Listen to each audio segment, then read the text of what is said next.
वडीलधारी मंडळी, बंधू भगिनींनो आणि माझे सर्व विद्यार्थी मित्रांनो तसेच आमचे पत्रकार मित्र, आज आपल्या कुडाळ तालुक्याच्या भंडारी समाजाच्या या मेळाव्याच्या निमित्ताने तसंच गुणवंत विद्यार्थ्यांच्या सत्कार समारंभाच्या निमित्ताने आज मी आवर्जून तिथे उपस्थित आहे.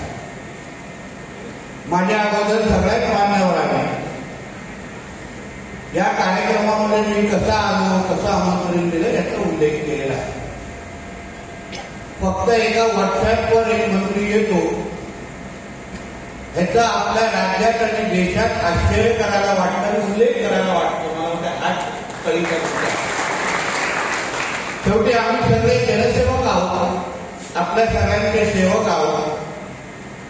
हातातले मोबाईल आणि बाजूला असलेला पेन हा लोकांबरोबर जनसंपर्क वाढवण्यासाठी असतो आणि म्हणून त्या मोबाईलचा त्या पीएचा योग्य पद्धतीने वापर करावा हा माझ्यासारखा एक लोकप्रतिनिधी नेहमी ध्यानात घेऊन काम करत असतो. अतुल भंगेची आणि माझी ओळख आणि मैत्री तशी जुनी आहे आणि ती राजकारणाच्या पलीकडे आहे. अतुलजी आपल्या सिंधुदुर्ग जिल्ह्यामध्ये कुठल्याही पक्षाच्या कुठल्याही कार्यकर्त्यांबरोबर एक दुसऱ्याबरोबर संबंध ठेवले तर चालतात. कुठला या पक्षाचा नेता दुसऱ्या पक्षाच्या नेत्याबरोबर कधी भेटला, बोलला, फोटो काढला तर चालतं, पण राणेला थोडे नियम वेगळे आहे. तेच विषय आम्ही केले तर लगेच त्या व्यक्तीकडे विचारायचे संशय बघितलं जातं. वर्ष अतुल भंगेजी असतील, मी असो, आम्ही सगळे लोक आहेत. आमची ओळख ही राजकारणाच्या पलीकडची आहे. सिंधुदुर्ग जिल्ह्यामध्ये मी जेव्हा काम करायला सुरुवात केली तेव्हा खूप लोकांना कदाचित माहिती असेल की मी पहिलं कुडाळ मांडव मतदारसंघ हा लढवणार होतो आणि म्हणून गाव तिथे मी ही अशी माझी मोहीम सुरू केली आणि त्या अंतर्गत मी आमच्या भंगे साहेबांच्या संपर्कात आलो, त्यांच्याशी भेटलो, संपर्कात राहिलो आणि त्या दिवसापासून ते आतापर्यंत ते त्यांच्या पक्षाचं काम प्रामाणिक करत आलेले आहेत. मी माझं काम प्रामाणिक करत आलेलो आहे. पण आम्ही एक दुसऱ्याबरोबर मैत्री जोपासलेली आहे आणि त्या मैत्री आणि ओळखामुळे मी आज इथे तुमच्यासमोर आलेलो आहे.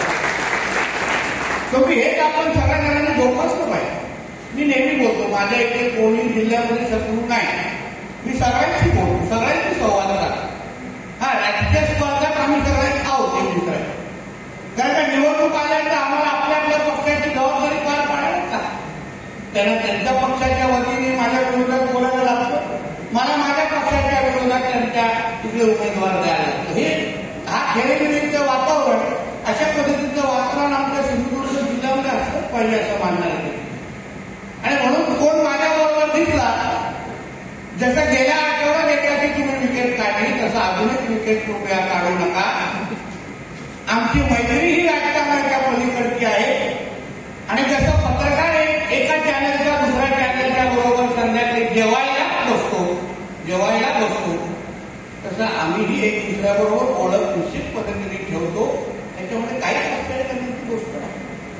शेवटी जेव्हा त्यांचा संपर्क माझ्याशी झालेला आहे त्याची माहिती बोलली आहे, नितेशजी अशा कुडाळ तालुक्याची या व्यक्तीला तुम्ही मदत कराल का, तुमच्या ह्या अशा प्रशासनामध्ये आपलं एक काम आहे, तुम्ही मदत कराल का, एवढं नेमकं साधं चर्चा असते.